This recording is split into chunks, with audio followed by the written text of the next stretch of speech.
What's going on, YouTube? Sean here, and welcome back to another edition of After the Movie. Currently in my theater parking lot, I just got done watching Return to Silent Hill, the third film in the Silent Hill franchise based on the iconic video game series.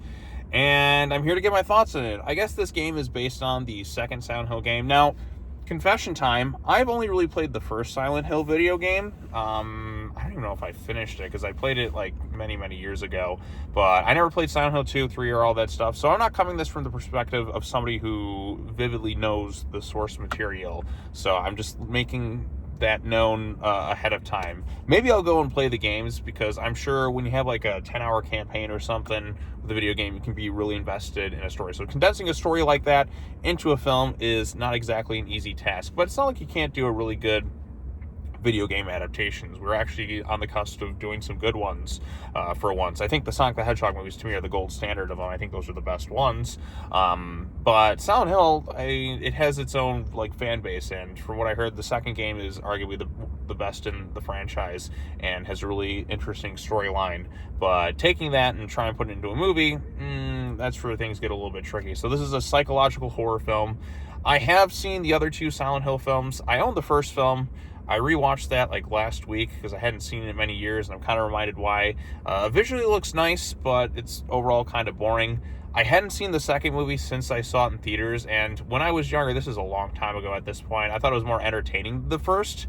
But then rewatching that one again, I was like, holy shit, this is awful. And Kit Harington's really bad acting-wise. Sean Bean at least makes it through some stuff, but wow, that was a real big stinker. And then we go into this movie, which, if I could compare it to something, it feels similar to one of those straight-to-video Hellraiser films where reality's constantly switching back and forth. You think you're into one thing, but then it changes to another. It's all psychological. This thing represents that in this person's head and all that, and it all has to come together at the end for a deeper meaning and blah, blah, blah, blah, blah. I mean, I've seen these types of movies several times over the years, but I'm sure in the game where you're given a longer time to kind of interact with things, you're going to have more of a strong emotional connection to it. I will say the way this movie opens up, it follows this character named James and this girl he meets named Mary, and they fall in love, and she's from Silent Hill, and she's connected to the cult that goes on there.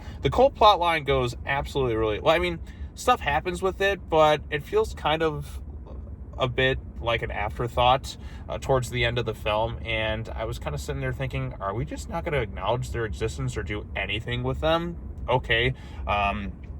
The opening, like, there are some goofy stuff. This is the same director who directed the very first Silent Hill movie, and visually there are some kind of unique things going on with it and some interesting visuals and that happens, but there's also some really bad stuff. This is not as highly budgeted as, I guess, the first, maybe even the second film too, and it's a weird movie, and from what I saw, it's not getting very strong reviews, and I can see why. Is it the most horrendous thing I've ever seen? No, it's just pretty weird and kind of forgettable, to be honest. There's a few kind of memorable images, but there's also some really dumb, silly stuff. I was laughing a few times throughout it at some of the more ridiculous things. For example, when, what was his name, James meets the Mary at the beginning, he almost like runs over her luggage, has to swerve off the road, and she's like, oh dang it, I'm gonna miss my bus. He helps her pack the stuff up, and then the bus arrives, and the bus is just like not even gonna wait like 30 seconds for somebody who's waiting there, and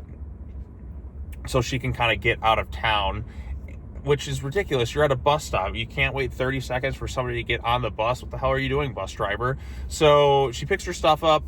The thing kind of falls, she has like a broken latch on her suitcase. Now, mind you, they can just pick the stuff in. He helps her carry it in, and then she's gone. But then she's just like, just leave without me. And I'm sitting there thinking, what's wrong with this? Why would anybody do that? Just pack your stuff back up again and then go on the bus. It's not that fucking hard. I mean, the bus driver sees that the stuff fell over and the guys could help her just kind of carry it in. It's got a broken latch. Let me just carry it and hold it like this and then get on the bus. How hard is that? It's so stupid. And then it just kind of starts the romance or whatever. They go to Silent Hill. At first, he's kind of like, these people are really weird in this town. Why are you here? Let's just leave this place. But she doesn't. So there's some like psychological stuff going on with that between her and, you know, some stuff in the past or whatever. But he decides to kind of leave her, and then it's the whole movie is him kind of going back to Silent Hill because he gets a letter from her, and he's lost his memory because he was in a car accident and all that. And the whole movie's kind of discovering the truth of what happened. And the cult plot line doesn't really go much of anywhere. I mean, you know, the cult's responsible for a lot of stuff, but it just kind of left me wanting more. There's some pretty silly, goofy imagery throughout this thing. There's some pretty interesting visuals with some of the monsters and creature effects and all that kind of sprinkled in throughout the movie. But a lot of it is just kind of underwhelming. Stuff you've kind of seen before. You've seen things like this in movies like The Cell, some of the various Hellraiser straight-to-video movies, or some things that come to mind with this thing.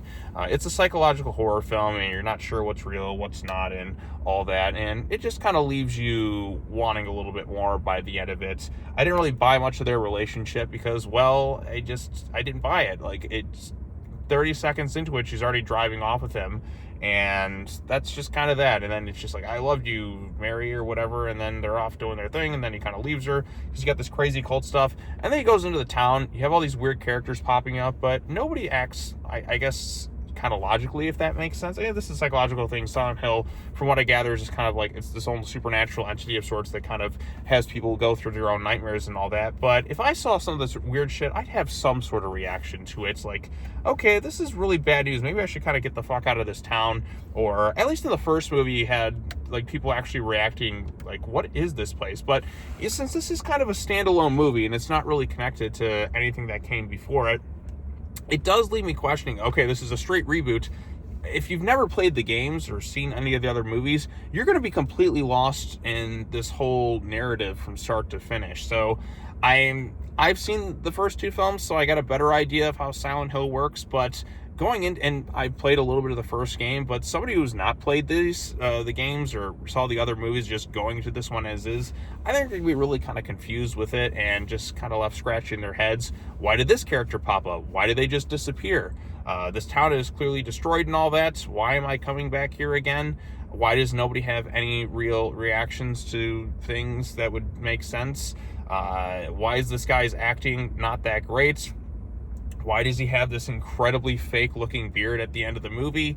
It's just very silly stuff. And I thought Silent Hill was, I don't know, because I'm comparing it to other stuff. I don't know where they shot this thing at, because it said his license plate was like Massachusetts or whatever, and he's out in the mountains there, or is it like a Silent Hill's another place? I don't know, because in the first movie was West Virginia, if I recall, but I don't recall mountains looking like that in West Virginia where you see things in this movie, so who knows where they shot the thing. But then again, it's a reboot, I suppose, but the same director did like this. But, you know, sometimes directors can kind of do reboots. Look at Casino Royale and GoldenEye, Martin Campbell did that, so I don't know.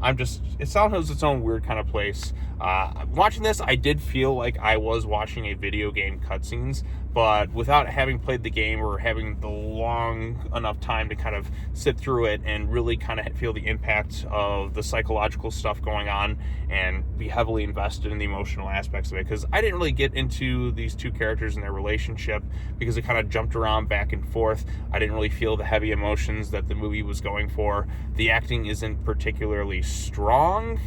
Sometimes I did find myself laughing a little bit with this guy when he gets into his narrations and that too. It just came across as a bit silly. There's times where he's running and he's constantly tripping and falling on his face, and I thought it was kind of funny. There's some weird imagery and all that, but again, I've seen some of this stuff in other movies, and given the bad VFX, it really kind of takes you out of it at times. So, Return to Silent Hill, it is better than Silent Hill Revelation.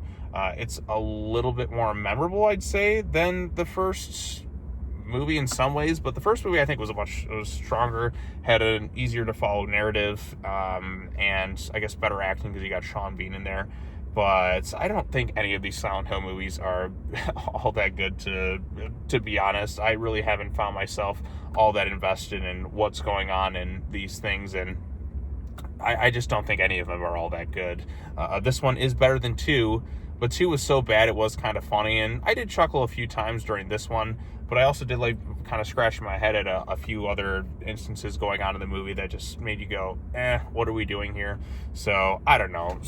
Return to Silent Hill, it really wasn't anything all that special. Is it the most horrible thing I've seen? No, probably not. It's like one of the worst movies of the year. Well, it's the worst thing I've seen in theaters this year so far, but it's not fun bad. It's just a pretty generic psychological thriller based on a game, which I hear is amazing, and I'm sure is a lot more emotionally impactful with all the stuff kind of going on. But here, it just was kind of weird, and it just didn't really do much to win me over. So there you go. There's my quick thoughts on Return to Silent Hill. I do think there's some things that, for example, the Cole plot line, that just felt like it kind of got abandoned. Maybe is there more of it in the game and all that? And I guess the focus is on these two and their relationship and some of the stuff going on there. But if you haven't played the game, I feel like a lot of people are going to be lost in what's happening in this thing. And even I was kind of lost in certain instances, but I kind of got the idea of it. But I'm sure if I played the game and had the story choices been there that were written in that proper context, I'd be more into it. But I think they probably would have tweaked some things because you have to condense it down into a story like this. And I don't know, it just it made me like leave like wanting more out of the movie. But I don't know, I think we're done with Silent Hill movies. I can't see them coming back to doing another one at this point, considering none of them are very good. And I mean, the first movie is just kind of boring, but it's okay by video game movie standards. But this one just, all right, forgettable, not that special. But at least it's not Silent Hill Revelation. So there you go. But anyways, if you've seen Return to Silent Hill, let me know your thoughts in the comment section down below. Be sure to like this video, share it with your friends, subscribe to the YouTube channel for more content, hit the bell for notifications, all of the fun stuff. I got some comic book videos. Their new comic book day starts tomorrow. I have some things from last week I got to catch up as well, but I'm a little behind on some things. I'm sorry, but I will be hopefully all caught up by tomorrow with whatever the new stuff is and some of the stuff I didn't get to from last week into this week. Some weeks I'm just kind of like that. I'm just kind of like dragging my feet and behind on a few things. But anyways, that's all I have to say about this film. Let me know your thoughts, and as always, take care now. Bye-bye then, and I will see you all in the next video. Peace out. Oh, and the movie, it's not all that scary, so yeah, it's just one of those. It felt like a straight-to-video Hellraiser film, so if you don't like those, then you're probably not getting into this movie. All right, peace out, everyone.